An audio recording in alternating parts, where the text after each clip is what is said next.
मकान मालिक मेरी पत्नी पर बुरी नज़र रखता, किराए के बदले मेरी पत्नी की इज्जत मांगता। एक दिन दरवाज़ा खोलते ही अंदर का नज़ारा देख मकान मालिक मेरी बीवी पर बुरी नज़र रखता था, क्योंकि मैंने घर से भागकर एक लड़की से शादी कर ली थी और मुझे किराए के घर पर रहना पड़ा था। उसने जब मेरी बीवी को देखा तो उसकी नीयत खराब हो गई। एक दिन जब मकान मालिक मेरे पास मुझसे किराए के पैसे लेने के लिए आया, मेरे पास पैसे नहीं थे। मैंने उसे कुछ मोहलत मांगी तो वो कहने लगा कि तुम पैसों के बदले कुछ और भी मुझे दे सकते हो। वो बहुत ही घटिया किस्म का इंसान था। एक दिन मैं अपनी बीवी को घर में बंद करके अपने बाबा से पैसे लेने चला गया। मैंने जाकर देखा तो मेरे बाबा की हालत बहुत ज़्यादा ख़राब थी। अपनी आखिरी सांसें ले रहे थे। उन्होंने मेरी शादी ज़बरदस्ती एक लड़की से करवा दी। मैं शादी नहीं करना चाहता था। उन्होंने कहा कि तुम मेरी आखिरी इच्छा पूरी नहीं करोगे। मैंने उस लड़की से शादी कर ली। वो लड़की बहुत ही खूबसूरत थी। अब मैं उस लड़की के साथ रहने लगा। जब मुझे अपनी पहली पत्नी का ख्याल आया तो मैं फ़ौरन उसके पास भागता हुआ गया। जैसे ही मैंने घर का ताला खोला और मैं कमरे में गया तो जो कुछ मैंने देखा वो देखकर मेरे सर पर आसमान टूट पड़ा। क्योंकि मेरा नाम गौरव है। मैं अपने माता पिता की इकलौती संतान हूँ।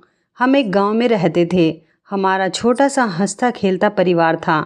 लेकिन एक दिन मेरी माँ की तबीयत खराब हो गई। बाबा ने मेरी माँ को बहुत डॉक्टरों को दिखाया, लेकिन उनकी हालत में कोई सुधार नहीं आया। दिन पर दिन उनकी हालत और ज़्यादा खराब होती जा रही थी। फिर एक डॉक्टर ने बताया मेरी माँ का इलाज शहर में हो सकता है।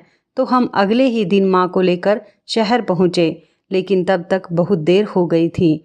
माँ मुझे छोड़कर इस दुनिया से जा चुकी थी। जब डॉक्टर ने बताया कि मेरी माँ इस दुनिया में नहीं रही, तब मैं बहुत रोया, क्योंकि मैं अपनी माँ से बहुत मोहब्बत करता था। मैंने कभी नहीं सोचा था कि मेरी माँ मुझे छोड़कर इस दुनिया से इतनी जल्दी चली जाएगी। माँ के देहांत के बाद मेरे बाबा ने दूसरी शादी नहीं की। उन्होंने अकेले ही मेरा पालन पोषण किया। मेरी माँ के देहांत के बाद बाबा का गांव में दिल नहीं लगता था, इसलिए वो मुझे लेकर शहर आ गए। लेकिन हमारे पास न रहने का कोई ठिकाना था और ना ही कुछ काम था। मेरे बाबा काम की तलाश में इधर उधर भटक रहे थे। एक गाड़ी से उनकी टक्कर हो गई। गाड़ी से एक आदमी निकला। उसने बाबा को अपने साथ अपनी गाड़ी में बिठाया और हॉस्पिटल ले गया। वहाँ बाबा का इलाज करवाया। वो आदमी बहुत अच्छा था, वरना तो आजकल के लोग एक्सीडेंट करके भाग जाते हैं, इंसान को सड़क पर मरने के लिए छोड़ देते हैं।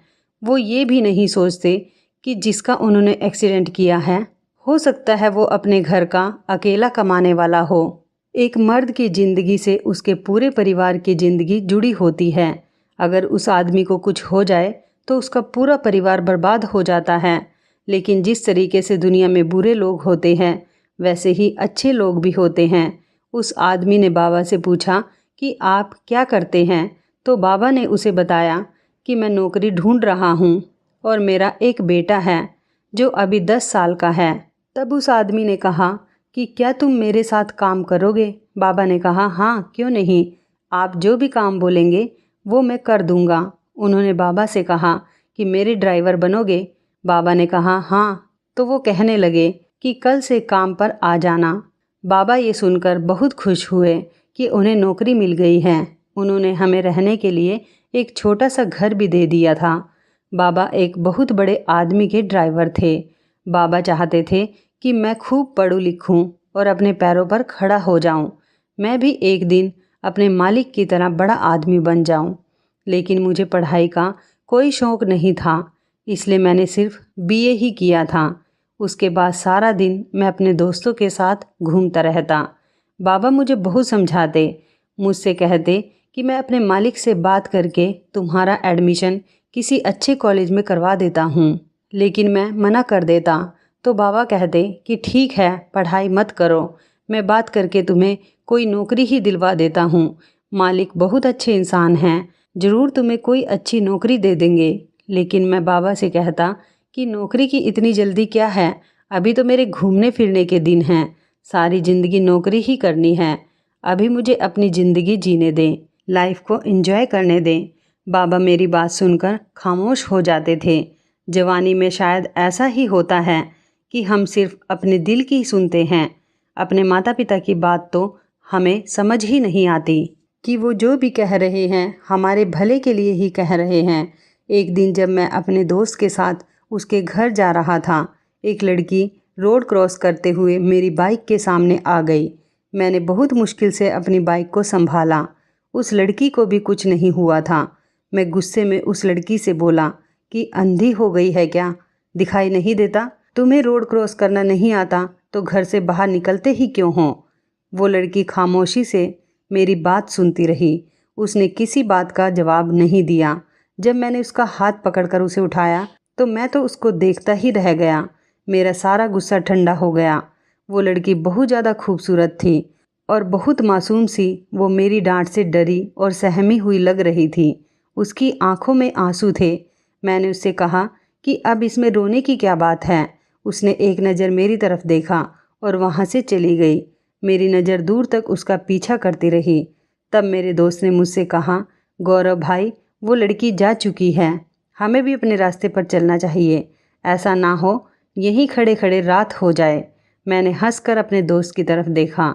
हम लोग घर आ गए, लेकिन मैं उस लड़की को भूल नहीं पा रहा था। जब भी आंखें बंद करता उसका खूबसूरत और मासूम सा चेहरा मेरे सामने आ जाता। पता नहीं ऐसा क्या था उस लड़की में जो मुझे अपनी तरफ अट्रैक्ट कर रही थी। इस बात को 6 महीने हो चुके थे। उस लड़की का चेहरा आज भी मुझे याद था। उसमें कुछ तो ऐसा था जो मैं उसे भुला नहीं पा रहा था। कुछ दिनों से बाबा की तबीयत ठीक नहीं थी। मैं उन्हें डॉक्टर के पास लेकर गया तो डॉक्टर ने बताया कि मौसम की वजह से इनकी तबीयत खराब है। फिक्र की कोई बात नहीं, टाइम से दवाई खाएंगे तो जल्दी ठीक हो जाएंगे। मैं मेडिकल स्टोर से बाबा की दवाई लेने गया। जैसे ही मैं दवाई लेकर मुड़ा, देखा कि सामने से वही लड़की मेरी तरफ आ रही थी। मैं उसे देखकर वहीं रुक गया। लड़की मेडिकल स्टोर पर आई। मेडिकल स्टोर वाले से बोली, मेरा हाथ जल गया है, आप कोई दवा दे दें। मेडिकल स्टोर वाले ने कहा कि तुम 2-3 दिन से दवा उधार लेकर जा रही हो और पैसे नहीं देती। पिछले पैसे दो, तब तुम्हें दवाई मिलेगी। मैंने मेडिकल स्टोर वाले से कहा, आप इन्हें दवाई दे दें, पैसे आपको मैं दे दूंगा।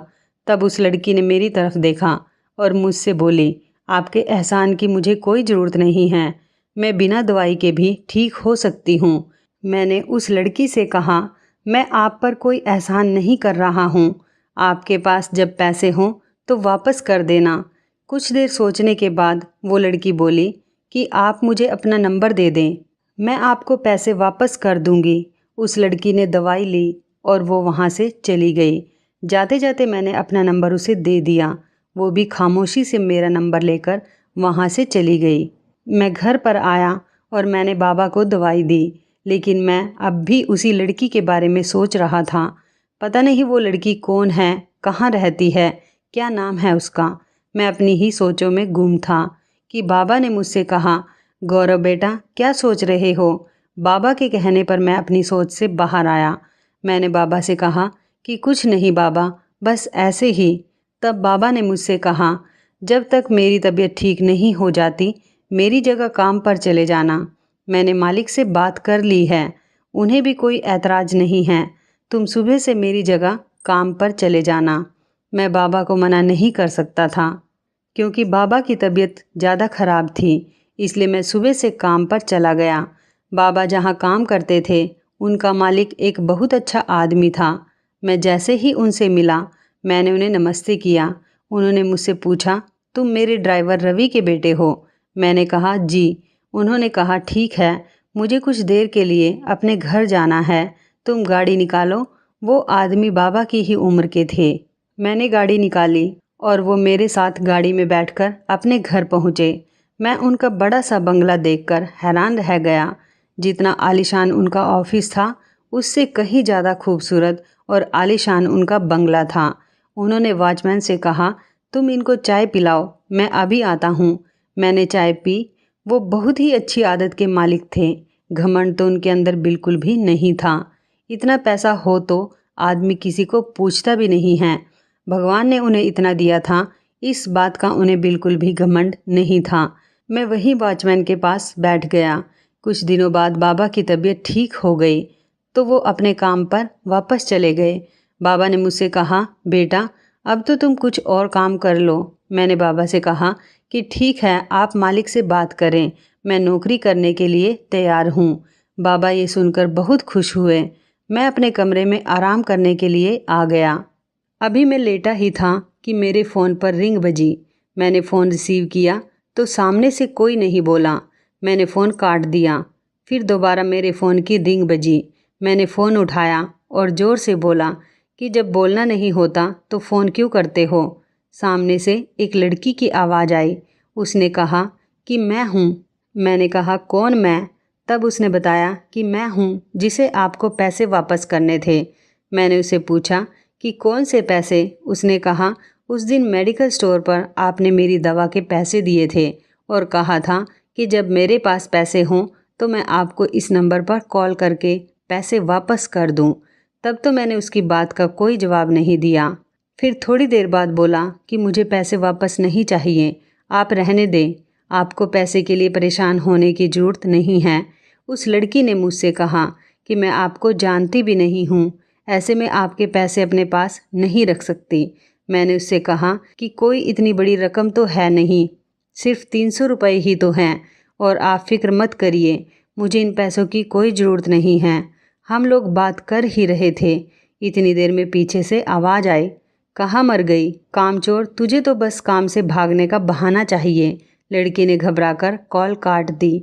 जब से उसने फ़ोन काटा था मैं उसी के बारे में सोच रहा था, थोड़ा बहुत परेशान भी था। मैं बार बार अपने मोबाइल की तरफ देख रहा था कि शायद वो लड़की मुझे अब कॉल करे, लेकिन उसकी कोई कॉल नहीं आई। फिर कुछ दिनों बाद खुद ही मैंने उसे कॉल की, लेकिन फ़ोन रिसीव नहीं हुआ। मैंने दोबारा उसका नंबर लगाया। इस बार फ़ोन रिसीव हो गया। फ़ोन पर वही लड़की थी और मैंने उससे पूछा कि उस दिन क्या हो गया था, तुमने फ़ोन क्यों काट दिया था? मुझे तुम्हारी फ़िक्र हो रही थी। मैंने सोचा तुम्हें कॉल करके पूछ लूँ सब ठीक तो है। मुझे उसकी सिसकियों की आवाज़ आई। मुझे लगा कि वो रो रही है तो मैंने उससे पूछा कि क्या बात है, तुम रो क्यों रही हो? उसने एकदम फ़ोन काट दिया। मैंने फिर से उसका नंबर लगाया तो उसका फ़ोन बंद जा रहा था। मुझे अपने कमरे में बेचैनी सी हो रही थी, इसलिए मैं बाहर आकर टहलने लगा। जब बाबा ने मुझे टहलते हुए देखा तो वो मेरे पास आए और मुझसे पूछने लगे कि क्या हुआ, कोई परेशानी है क्या? मैंने उनसे कहा कि नहीं बाबा, कोई बात नहीं है। बाबा ने मुझसे कहा कि अगर कोई बात है तो मुझे बताओ, मैं तुम्हें इतना परेशान नहीं देख सकता। मैंने कहा ठीक है बाबा, अगर कोई बात होगी तो मैं आपको बता दूंगा। फिर बाबा अपने कमरे में सोने चले गए। मुझे नींद नहीं आ रही थी, मेरी आंखों से तो जैसे नींद उड़ गई थी।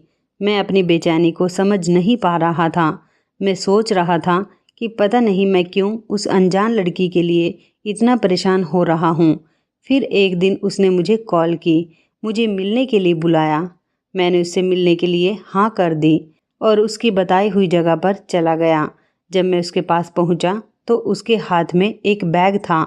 मैंने उससे पूछा कि आप कहाँ जा रही हैं? उसने मुझसे कहा, मुझे आपकी मदद चाहिए, क्या आप मेरे लिए कुछ कर सकते हैं? मैंने कहा हाँ बिल्कुल, क्यों नहीं। तब उसने मुझसे कहा कि मैं अपना घर छोड़कर आई हूँ। ये कहते ही वह रोने लगी।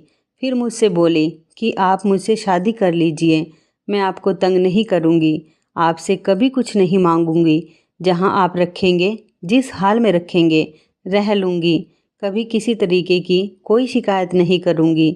मैं उसकी ये बात सुनकर खामोश हो गया। मुझे समझ में नहीं आ रहा था कि मैं उसकी इस बात का क्या जवाब दूँ। उस लड़की ने मुझसे कहा कि मैं जानती हूँ कि आप सोच रहे होंगे पता नहीं कैसी लड़की है, खुद ही मुझसे शादी के लिए कह रही है, जबकि आप मेरे बारे में कुछ भी नहीं जानते, ना ही मैं आपको जानती हूँ।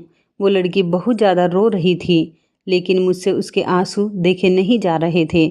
बहुत मासूम और सीधी सादी लड़की थी। शायद मैं उससे मोहब्बत करने लगा था, इसलिए मैं उसे रोता हुआ नहीं देख सकता था। मैंने उससे कहा कि तुम परेशान ना हो, मैं तुमसे शादी करने के लिए तैयार हूँ। मैं उस लड़की को लेकर दूसरे शहर चला गया। वहाँ मैंने एक किराए का मकान ले लिया। वो लड़की जिसका नाम आराध्या था, मैंने वहाँ जाकर उस लड़की से शादी कर ली और अब हम दोनों वहीं साथ में रहने लगे। एक दिन उसने कहा, आज मैं आपको अपने बारे में सारी सच्चाई बताना चाहती हूँ। जब मैंने होश संभाला तो सिर्फ अपने चाचा को देखा था। मेरे माता पिता के बारे में मुझे कुछ भी पता नहीं था कि वो कौन हैं और उनकी मौत कैसे हुई। जब मैं चाचा से पूछती कि मेरे माता पिता की मौत कैसे हुई तो उन्होंने मुझे बताया कि एक एक्सीडेंट में मेरे माता पिता दोनों की ही मौत हो गई थी। तब तुम 1 साल की थी। तब से तुम्हारी जिम्मेदारी मेरे ऊपर आ गई और तब से ही मैं तुम्हें संभाल रहा हूँ। मैं बहुत छोटी थी, कुछ समझ नहीं पाती थी कि चाचा सच बोल रहे हैं या फिर झूठ। जब मैं थोड़ी बड़ी हुई और मैंने अपने पड़ोस के बच्चों को भी स्कूल जाते हुए देखा, मैंने भी अपने चाचा से कहा कि चाचा मुझे भी स्कूल जाना है। चाचा ने मुझे डांट कर कहा कि मेरे पास इतने पैसे नहीं हैं कि तुम्हें स्कूल भेजूं और तुम्हारे खर्चे भी उठाऊं। शुक्र करो कि तुम्हें यहाँ पर 2 वक्त का खाना मिलता है। अगर मैं तुम्हें 2 वक्त का खाना ना दूं, वो भी तुम्हें नसीब ना हो। वो तो मैं था जिसने तुम्हारे माँ बाप की मौत के बाद तुम्हें अपने पास रख लिया, वरना कोई और होता तो तुम्हें अनाथ आश्रम में छोड़ आता। चाचा की बातें सुनकर मैं रोने लगती, भगवान से कहती, मुझसे मेरे माँ बाप क्यों छीन लिए? तुझे मेरे माँ बाप को अपने पास बुलाना था तो साथ में मुझे भी बुला लेता। मुझे अकेला क्यों छोड़ दिया? मैं रोते रोते सो जाती। जहाँ चाचू रहते थे वो घर बहुत बड़ा था। सुबह होते ही चाचू काम पर चले जाते थे। मैं सारा दिन घर में अकेली रहती थी। मुझे घर में अकेले बहुत डर लगता था। मैं कमरे में कोने में बैठी रहती थी और अपने माता पिता को याद करके रोती रहती थी। जब मैं बड़ी हुई तो एक दिन चाचा एक औरत को अपने साथ लेकर आए। मैंने चाचा से पूछा कि ये औरत कौन है? तो चाचा ने कहा कि ये तुम्हारी चाची है। मैंने इससे शादी कर ली है और तुम जाओ हमारे लिए कुछ खाने के लिए बनाकर लेकर आओ। मैंने चाचा से कहा कि घर में कुछ खाने के लिए नहीं है।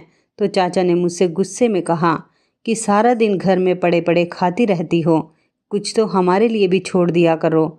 चाचा ने मेरे गाल पर जोर से थप्पड़ मारा, जिससे मैं गिर गई और मेरा सिर दीवार पर लग गया।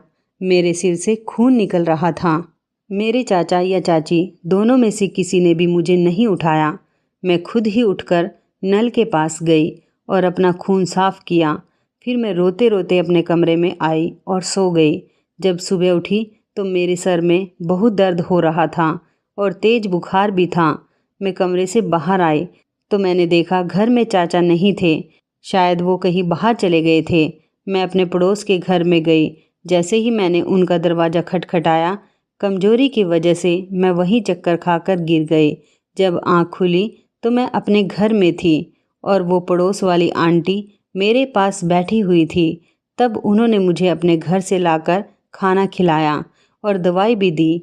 थोड़ी देर बाद वो मेरे पास से चली गई और मुझसे कह कर गई, अगर तुम्हें कुछ और चाहिए हो तो मुझसे मांग लेना।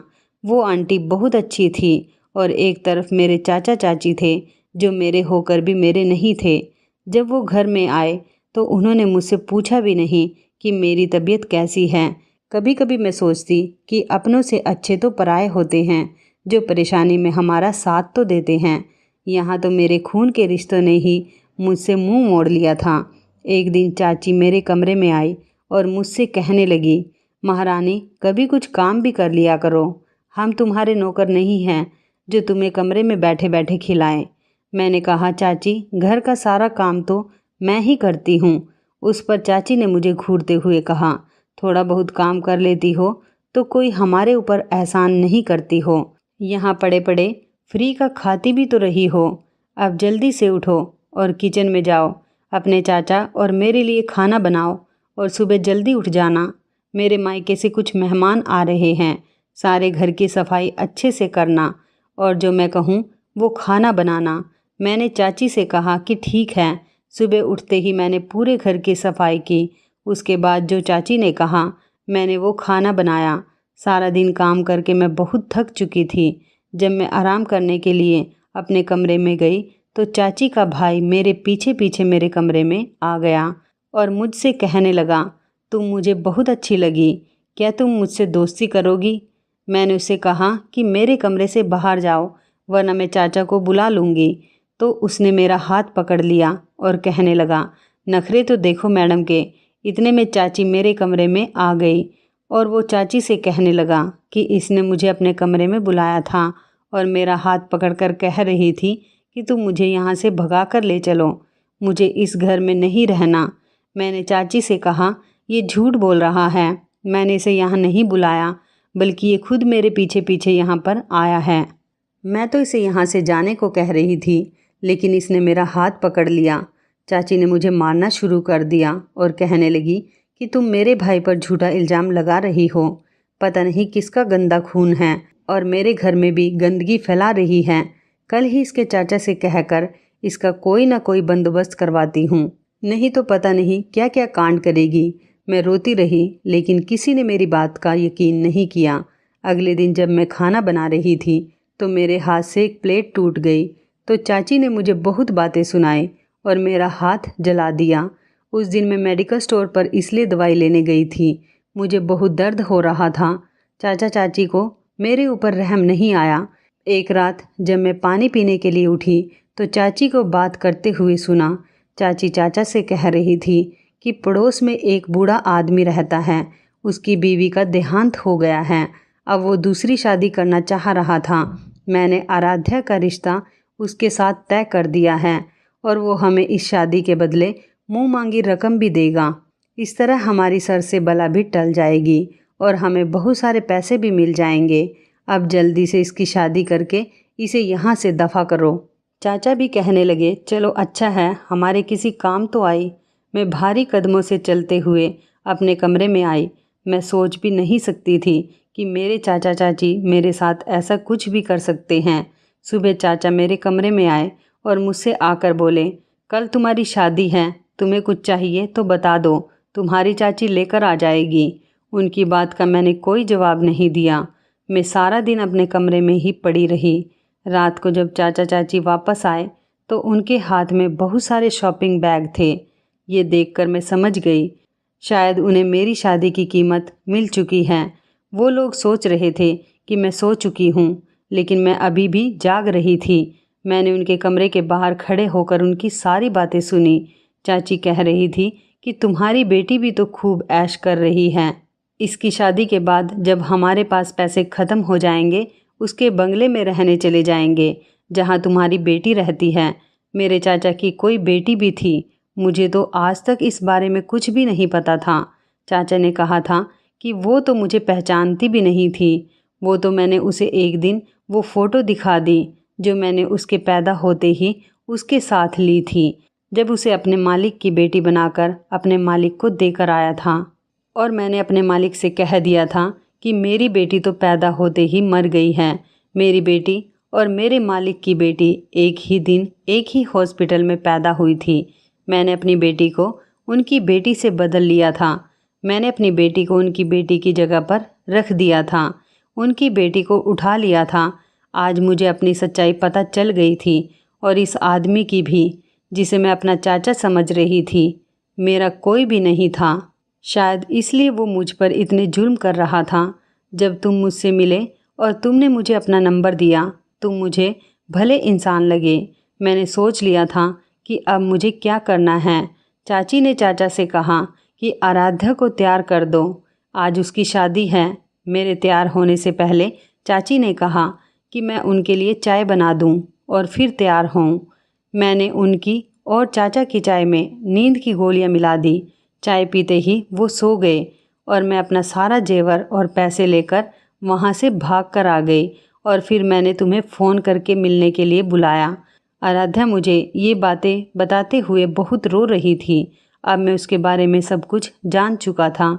मैं सोच रहा था कि कोई इतना लालची कैसे हो सकता है कि अपनी संतान के सुख के लिए दूसरे की संतान का सुख कैसे छीन सकता है। मैंने आराध्या को चुप कराया और उससे कहा कि तुम फिक्र मत करो, अब मैं तुम्हारे साथ हूँ।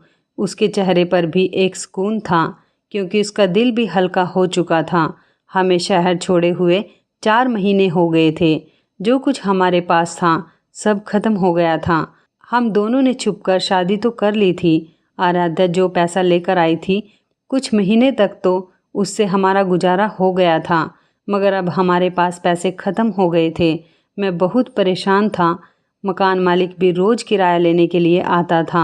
उसको देने के लिए मेरे पास पैसे नहीं थे। वो मेरी बीवी पर गलत नज़र रखता था। जब मैं उससे कुछ मोहलत मांगता तो वो मुझसे कहता कि पैसों के बदले वो कुछ और भी ले लेगा। मुझे उसकी ये बात सुनकर बहुत गुस्सा आता। एक दिन मैंने सोचा क्यों ना मैं अपने बाबा के पास जाऊं, वो ज़रूर मेरी कुछ न कुछ मदद करेंगे। मैंने अपनी पत्नी को घर में बंद करके बाहर से ताला लगा दिया। मैं बाबा के पास आ गया। बाबा मुझे देखते ही बहुत खुश हो गए और उन्होंने मुझे वापस नहीं आने दिया।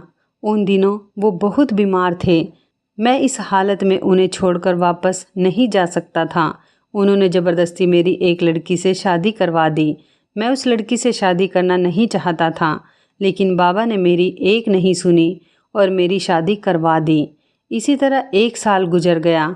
मुझे अपनी पहली पत्नी का ख्याल आया तो मैं उसी रात उसके पास भाग कर गया और जैसे ही मैंने अंदर कदम रखा, अंदर का नज़ारा देखकर मेरे पैरों तले ज़मीन निकल गई। अंदर मेरी बीवी के साथ एक छोटा सा बच्चा सो रहा था। आराध्या ने मुझे देखते ही मुझसे पूछा, तुम कहाँ थे? मुझे छोड़कर कहाँ चले गए थे? क्या तुम्हें मेरा बिल्कुल भी ख्याल नहीं आया? मैंने आराध्या से पूछा, आराध्या ये बच्चा किसका है? उसने हैरत से मुझे देखा और कहने लगी, किसका हो सकता है ये बच्चा? तुम्हारा ही है। जब तुम मुझे छोड़कर गए थे तब मैं प्रेग्नेंट हो चुकी थी। तुमने तो जाने के बाद पलट कर भी नहीं देखा कि मैं किस हाल में हूँ, जिंदा भी हूँ या मर गई। आखिर तुम्हारी ऐसी क्या मजबूरी थी जो तुम पूरे 1 साल बाद वापस आए हो? मैंने रोते हुए अपने बच्चे को गोद में उठा लिया, बहुत सारा प्यार करने लगा। मैंने आराध्या से कहा कि मुझे माफ़ कर दो। फिर उसे सब कुछ बताया कि मेरे पास पैसे नहीं थे। मैं अपने बाबा से पैसे लेने गया था। जब मैं वहाँ पहुँचा तो बाबा की बहुत ज़्यादा हालत ख़राब थी। मैं उन्हें इस हालत में छोड़कर वापस नहीं आ सकता था। उन्हीं दिनों बाबा ने मेरी ज़बरदस्ती एक लड़की से शादी करवा दी। वो बाबा के मालिक की बेटी थी। मालिक के बाबा पर बहुत ज़्यादा एहसान थे, इसलिए बाबा उनसे मना नहीं कर सके और बाबा की भी हालत ऐसी नहीं थी कि मैं उन्हें कुछ बता सकता। इसलिए मजबूरन मुझे उससे शादी करनी पड़ी। उसके बाद मैं बाबा की देखभाल में लग गया। कुछ ही दिन पहले बाबा का देहांत हो गया, लेकिन बाबा ने मुझसे वादा लिया था कि मैं कभी भी उनके मालिक का साथ ना छोड़ूं। मालिक की बेटी बहुत सरफिरी और बिगड़ी हुई थी, मगर मालिक खुद बहुत अच्छे इंसान हैं। मालिक की पत्नी बहुत बीमार थी, वो हॉस्पिटल में ही थी, लेकिन उनकी बेटी को अपनी माँ का कोई ख्याल ही नहीं था। ऐसा लगता था जैसे कि वो उसकी माँ ही नहीं है। मालिक की भी अब उम्र हो चुकी है, इसलिए मुझे ही उन दोनों का ख्याल रखना पड़ता है। मालिक की बेटी भी मुझसे शादी करना नहीं चाहती थी, वो किसी और को पसंद करती थी, लेकिन मालिक ने उससे कहा कि अगर वो मुझसे शादी नहीं करेगी तो वो उसे अपनी तमाम जायदाद से बेदखल कर देंगे। शादी के कुछ दिनों बाद ही मालिक की बेटी ने मुझे घर से निकाल दिया और मालिक से कहा कि मैं खुद घर छोड़कर गया हूँ। मालिक मुझ पर बहुत ज़्यादा भरोसा करते हैं, मुझे अपना बेटा मानते हैं। मैंने एक दिन मालिक को सब कुछ बता दिया और मालिक ने मुझे माफ़ कर दिया और मुझसे कहा कि मैं अपनी पत्नी को वापस यहाँ लेकर आ जाऊँ। मैं ज़िंदगी की परेशानियों में बहुत उलझा हुआ था, तुम प्लीज़ मुझे माफ़ कर दो। आराध्या ने कहा, मैंने शादी से पहले आपसे वादा किया था, आपसे कभी कोई गिला शिकवा नहीं करूँगी। मैंने आपको माफ़ कर दिया। आपके जाने के बाद मालिक मुझे बहुत परेशान करता था, लेकिन जब एक दिन उसकी बेटी कॉलेज से वापस आ रही थी तो कुछ लड़कों ने उसके साथ गलत काम कर दिया। जब मकान मालिक को पता चला तो उसे बहुत पछतावा हुआ। उसने कहा कि शायद मेरी गलतियों का सिला भगवान ने मेरी बेटी को दिया है। मैं दूसरी औरतों की इज्जत नहीं करता था, इसलिए आज मेरी बेटी के साथ ही सब कुछ हुआ। उसने मुझसे माफ़ी मांगी, मुझे अपनी छोटी बहन बना लिया। तब से वो मेरा बहुत ख्याल रखता है। उसी ने मुझे खाने पीने के लिए दिया। मकान मालिक ने मुझसे भी माफ़ी मांगी, मैंने भी उसे माफ़ कर दिया और फिर मैं आराध्या को लेकर अपने घर वापस आ गया। एक दिन मालिक ने मुझसे कहा कि अपनी बीवी और बच्चे को लेकर उनके घर खाने पर आऊं। मैंने कहा कि मालिक, आपकी बेटी बुरा मान जाएगी। तो उन्होंने कहा, तुम उसकी फिक्र मत करो, मैं सब कुछ संभाल लूँगा।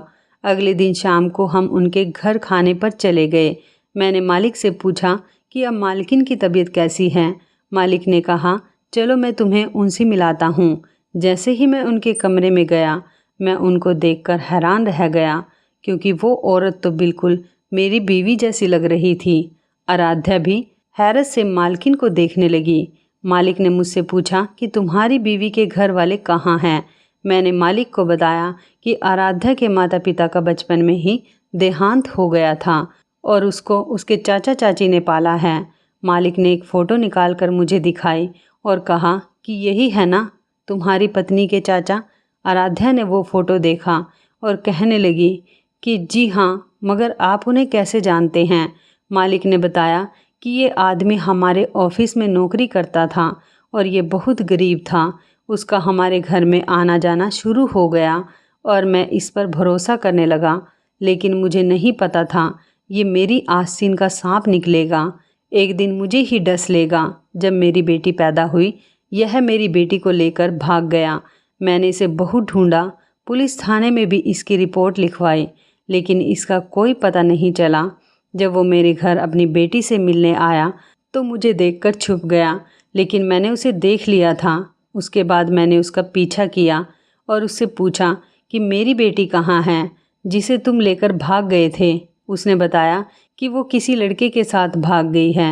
मैंने उससे पूछा कि कौन है लड़का और कहाँ रहता है, तो उसने कहा कि मुझे कुछ नहीं पता, मुझे सिर्फ इतना पता है कि वह इस नंबर पर किसी लड़के से बात करती थी। मैंने वो नंबर लिया और उसे पुलिस के हवाले कर दिया। जब मैंने उस नंबर का पता करवाया तो मुझे पता चला कि वो नंबर तुम्हारा है। इससे पहले कि मैं अपनी बेटी के बारे में तुमसे कुछ पूछता, तुमने खुद ही मुझे सब कुछ सच सच बता दिया कि तुमने मेरी बेटी से शादी की है। इसलिए मैंने तुमसे कहा कि तुम अपनी पत्नी को लेकर मेरे घर पर खाने के लिए आओ। आराध्या किसी और की नहीं बल्कि मेरी ही बेटी है, जिसको बचपन में ही मुझसे छीन लिया गया था। आराध्या को अपने माता पिता मिल गए थे। आराध्या उनसे मिलकर बहुत खुश हुई। वो अपने माता पिता से गले मिलकर रोने लगी। उसका चाचा जिसने धोखाधड़ी की थी वो जेल में बंद है। मेरी दूसरी पत्नी जो आराध्या के चाचा की बेटी थी, उसने जब मुझे घर से निकाला था तो उसने तभी मुझे डिवोर्स दे दिया था। उसकी हरकतें भी अपने बाप से कम नहीं थी। वो जिस लड़के को पसंद करती थी उसके साथ भाग गई थी। उसके पिता ने उसे रोकने की बहुत कोशिश की, लेकिन उसने उनकी एक ना सुनी। वो बचपन से ही बहुत जिद्दी थी। मैंने उसे डिवोर्स दे दिया था। लोग किसी को धोखा देने से पहले ये भूल जाते हैं कि सबका हिसाब इसी दुनिया में होना है। भगवान सब देख रहा है, वह हर किसी को उसके किए की सज़ा जरूर देता है। अब आराध्या और मैं इसी घर में मालिक और मालकिन के साथ रहते थे। आराध्या के माता पिता उसको बहुत प्यार से रखते थे। हमारा बेटा भी अब 3 साल का हो गया था और स्कूल जाने लगा था। आराध्या और मैं हंसी खुशी एक साथ ज़िंदगी गुजार रहे थे। अब हमारी ज़िंदगी में कोई तीसरा नहीं था। तो इस कहानी के बारे में आपकी क्या राय है, कमेंट करके ज़रूर बताइएगा। दोस्तों, आपको हमारी ये मज़ेदार कहानी कैसी लगी, आप हमें कमेंट बॉक्स में ज़रूर बताएं। यदि आपके पास भी ऐसी कोई प्यारी सी कहानी है या फिर ऐसी कोई कहानी जिससे कुछ शिक्षा मिले, तो आप हमारे साथ उसको ज़रूर शेयर करें। दोस्तों, यदि आपको हमारी ये वीडियो अच्छी लगे तो आप हमारी इस वीडियो को लाइक शेयर ज़रूर करें और ऐसी ही दिल को छू लेने वाली प्रेरणादायक कहानियाँ सुनने के लिए हमारे चैनल को भी सब्सक्राइब करें। और यदि आप हमें फेसबुक पर देख रहे हैं तो आप हमारे फेसबुक पेज को लाइक और फॉलो ज़रूर करें। तो दोस्तों, फिर मिलते हैं ऐसी ही ज़बरदस्त कहानी या टिप्स के साथ नई वीडियो में। तब तक के लिए आप सभी का धन्यवाद। आप सभी अपना ख्याल रखना। आपका दिन शुभ व मंगलमय हो।